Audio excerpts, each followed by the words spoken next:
Pendant que l'Europe du Nord s'embrase, guerre, insécurité, montée de l'extrémisme, climat, surmenage au travail, beaucoup se demandent jusqu'où faut-il aller pour retrouver un peu de calme. Certains ont trouvé leur réponse ici. Imaginez une plage de sable noir considérée comme l'une des plus belles d'Europe, des falaises dignes d'un décor de cinéma et des piscines naturelles creusées par la lave.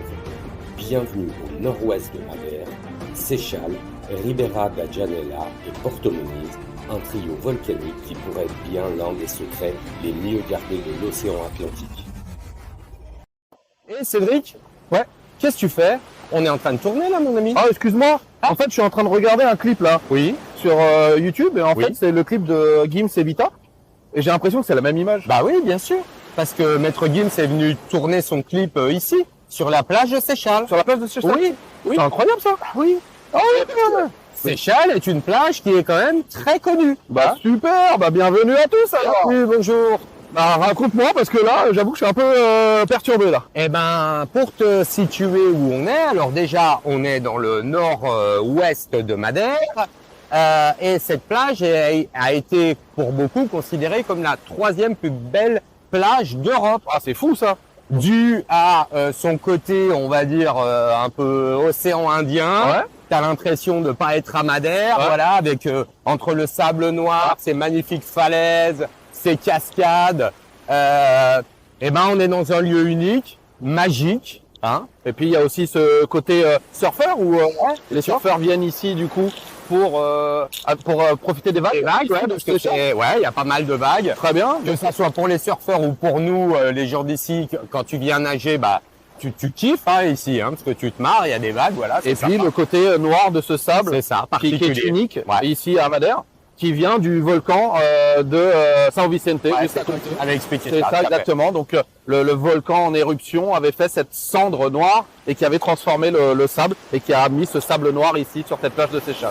C'est ça, voilà. Donc, comme vous pouvez voir, alors aujourd'hui, on n'a pas une luminosité de fou, mais ici, bah voilà, on a un lieu qui est magnifique. Quand vous avez du soleil, des nuages parfois qui descendent de la montagne, on dirait que voilà que Dieu a créé un lieu magique, mais dans un endroit très difficile d'accès. Hein, Ouais. voilà. Donc, c'est Seychelles. Mais ça vaut le coup de le visiter. Bon alors Cédric, dans ce magnifique village, est-ce que tu penses que on peut y vivre? Toi, en tant que Madérien, qu'est-ce que tu penses? Est-ce que des expatriés peuvent venir s'installer ici ou pas? Alors, des expatriés, je suppose qu'il doit y avoir un petit pourcentage qui aimerait vivre dans un petit village comme ça. Ouais, parce que c'est sublime, un village Exactement. côtier comme ça, c'est magnifique. C'est vrai. Ok. Maintenant, pour une grande majorité, je pense que ça peut devenir difficile. Mm. Le fait d'avoir un accès assez limité aux grandes villes de Porto Muniz et de São Vicente, ici, voilà, vivre à Seychelles, ça peut, je pense, devenir compliqué. Parce qu'il n'y a pas beaucoup de commerce, C'est ça. bien évidemment, t'as pas de grands supermarchés, pas de collège, voilà, il faut dépendre des autres villes, São Vicente ou Porto Muniz Exact. à côté. Il va falloir se déplacer. C'est ça. Et Ok. donc après, il faut avoir une voiture, un véhicule pour aller à droite ou à gauche. C'est ça, donc ici on a la plage qu'on vous a montré, on a aussi les piscines naturelles, Tout à fait. pas mal de bars, pas mal de restaurants, voilà, mais ça va s'arrêter là. Et après, une chose difficile aussi, c'est de trouver des biens immobiliers, hein, Ouais. parce que clairement c'est un petit paradis, c'est tout petit et il y a quasiment rien en vente ici. Non, il va y avoir quelques Airbnb de Madériens qui ont mis en place quelques Airbnb pour gagner un petit peu de sous. Mais sinon, en termes de vente immobilière, c'est très très restreint. C'est ça. Et dernier point, on est quand même dans le nord et on va dire à la période hivernale, ce que Cédric aime pas quand on parle d'hiver à Madère. Bah voilà, c'est un endroit plus humide et un petit peu plus froid. Ça, c'est le côté nord de la chose. On vous emmène voir la suite.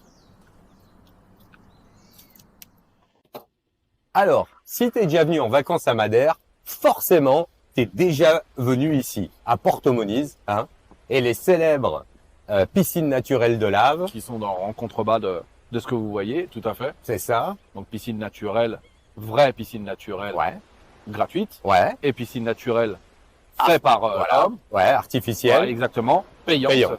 Mais mais avec une infrastructure plus importante. tout à fait. C'est ça. Alors, Porto Muniz est une petite ville d'environ 3000 habitants que j'affectionne énormément, mais je vous en parlerai tout à l'heure dans le bilan. Par rapport donc à Seychelles et à Ribera de Janela, ce qui est bien ici, c'est qu'on a une école, un petit collège et un peu plus de commerce. Voilà, donc là ici on est déjà on concède donc dans un département de l'île de Madère, donc on est sur une ville avec tous les services qu'on peut trouver ou qu'on a besoin sur place. C'est ça. Donc voilà, c'est un endroit calme, tranquille. Alors la journée, il y aura beaucoup de touristes sur le bas de Porto Moniz, mais quand tu arrives 4-5 heures que les bus sont partis, ici la vie elle est tranquille. C'est tranquille, donc un peu de tourisme pour le Airbnb, toujours pareil, mais des hôtels, quelques hôtels qui sont pleins, mais ils restent pas très très longtemps. On reste 2-3 nuits à Porto Moniz et puis on va ailleurs. Tout à fait. Et donc on a un immobilier ici qui est un peu plus accessible dans le sud, mais qui est quand même, on va dire, un peu plus cher que certains endroits dans le nord, non? Qu'est-ce qu'on pense l'agent immobilier? Oui, alors pour avoir déjà vendu des biens sur ce côté-là de l'île, c'est une zone qui plaît de plus en plus, et je pense dans le futur qui va plaire encore plus. Mais au niveau prix, on est un petit peu plus cher que sur Santana par exemple, l'autre côté du nord, mais on est sur des prix qui sont encore accessibles. En tout cas pour la clientèle francophone que je traite. Donc voilà, en moyenne, les biens que j'ai vendus ici, on tourne entre 250 et 300 000 euros. Mais pour des maisons assez modernes et assez neuves. C'est ça. Après, bien sûr, tu as des trucs hors de prix, comme partout, des maisons plus haut de gamme, quoi. Mais tu as une entrée de gamme qui est quand même, accessible, quoi. Ouais, c'est ça, c'est ça. Avec un budget de 200, 250, on peut déjà commencer à trouver quelque chose.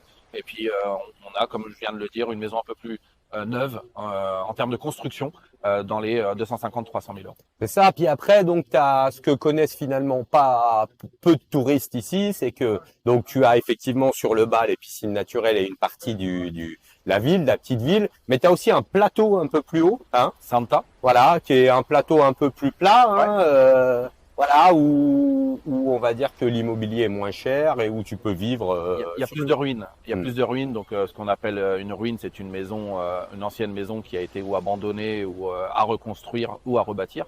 Donc là, pour le coup, on a des ruines qui sont pas très chères et par contre, il y a des travaux à faire, énormément de travaux.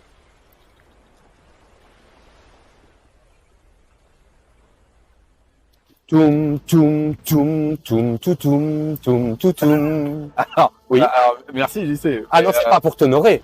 Ah, c'est pas pour honorer? Ah, pas du j'aime tout. beaucoup cette chanson. Qu'est-ce que ça vient faire là? Parce qu'on est à Ribera de Janela, là où ont été tournées les dernières séries de Star Wars. Ah oui, c'est vrai.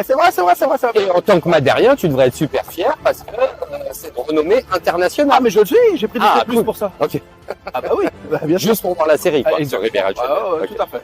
Alors, donc, on est où là, Cédric? On est situé? Ribera de Janela, qui est un tout petit village juste à côté de Seychelles. Donc on a fait, on a dû faire peut-être 3-4 kilomètres, pas plus. Et c'est un village encore plus petit que celui de Seychelles. C'est ça. Il y a 200-300 habitants. C'est un village qui va s'adresser plutôt à des expats sauvages, des gens qui aiment la tranquillité, parce qu'ici tu as de la roche, des falaises, et puis t'as pas grand monde, quoi. C'est tranquille. Ceux qui aiment vivre dans des grottes, il n'y a pas de problème. Voilà. J'aurais pas dit ça comme ça, mais voilà. C'est à peu près ça. Mais après, Ribera de Janela est aussi connu pour avoir son point de camping, donc là où on peut mettre sa tente et y rester. Et une autre activité qui est là depuis pas très très longtemps, depuis quelques mois, la tyrolienne et la balançoire de l'extrême. C'est ça, tout à fait. Et c'est super sympa. Ouais. Alors ça y est, donc maintenant c'est le bilan sur le nord-ouest de Madère. Ouais, c'est et fini, on va commencer par mon ami madérien Cédric qui va nous donner son point de vue. Ouais, ça va être assez rapide. Porto Moniz, c'est une ville, en tout cas pour ma part, que je vais apprécier, moi, avec ma famille, de passage. Pas forcément pour y vivre, je pense sûrement pas pour y vivre. Pas assez d'activités, en tout cas familiales, du quotidien. Il y a des activités, mais c'est des activités ponctuelles avec un certain budget à avoir. Et puis la ville en soi, il n'y a pas grand chose qui soit fun pour moi et ma famille. Donc du coup, voilà, moi je mets une note qui va être sévère, mais qui va représenter le fait que je ne vivrai pas ici. Donc elle est de 3 sur 10. Ok, ok. C'est très joli, j'aime beaucoup de passages. L'été pour les piscines naturelles. Quand il y a la famille qui vient, les amis, je pense qu'on va Tu aimes emmener les gens ici. C'est ça, mais ça sera pour juste découvrir du Beaume-Mer. passage. Ok. Voilà. Bon, ben ça marche. Et bah alors pour moi, ça va être complètement différent. Hein. Souvent, on a des avis qui diffèrent. Pas toujours. Hein. Des fois, on se retrouve sur certains points. Mais là, pour moi, c'est gros coup de cœur. Il faut que je vous raconte en fait ce secteur, donc le nord-ouest de Madère, c'est ce qui m'a rendu amoureux de Madère. C'est quand je me suis retrouvé à Porto Moniz, j'ai su qu'un jour j'habiterais ici, que je m'expatrierais ici, parce que je suis touché par le charme du nord-ouest de Madère, par la nature, son côté abrupt, sauvage, sa tranquillité. Et en fait, initialement, bah voilà, c'est la ville où je voulais m'installer, sur Porto Moniz. Mais comme tu le sais très bien dans l'immobilier, n'étant pas maître chez moi, c'est-à-dire que c'est ma femme qui décide, hein, bien évidemment, elle m'a dit non, il est hors de question qu'on s'installe ici, il n'y a rien à faire, on va aller dans le sud.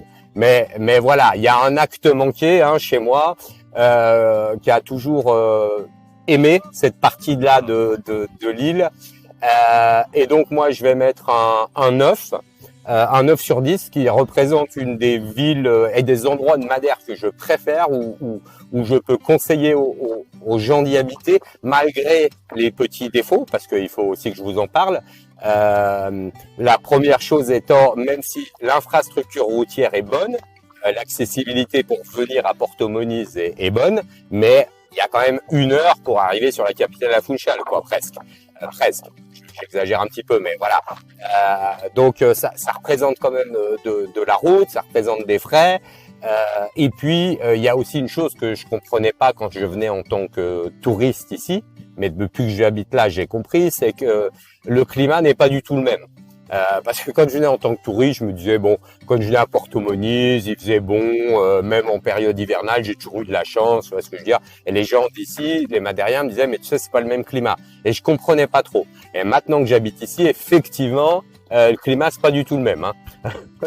Et donc, bah voilà, cette partie de Madère est faite pour les gens qui cherchent de la tranquillité, de la nature, pour respirer. Il y a un bon air, voilà. Donc comme pour Porto da Cruz, une ville qui n'est pas faite pour tout le monde. Ouais, c'est clair. On est sur, alors pas la même clientèle que Porto da Cruz, et je suis tout à fait d'accord avec JC, je le rejoins. Mais pour ceux qui sont fans effectivement de la nature et le côté abrupt de Madère, bah ici, voilà, les petites maisons en pierre, les petites maisonnettes à rebâtir ou à reconstruire. Ici, c'est cadeau, hein, il y en a. Vous pouvez choisir votre coin, que ça soit Ribeira de Janeiro, que ça soit Porto Moniz, que ça soit voilà le Seixal. Vous allez toujours trouver un peu cette architecture un peu minimaliste, mais en pierre avec du coup cette architecture assez spéciale du Nord. Donc du coup, ouais, c'est une clientèle qui est aussi intéressante, hein, et ça peut plaire à un grand pourcentage de personnes. Voilà, donc en tout cas, bah, on vous remercie pour avoir suivi notre vidéo. Hein. Comme d'habitude. Voilà. On reste connecté, on revient très très vite. Et puis, bah, les pouces, on continue s'il vous plaît. Les commentaires, c'est super. Vous faites un super boulot. Merci pour tout. Et puis, on se voit très bientôt. Tout bientôt. Hein. Merci beaucoup. Plus. Ciao.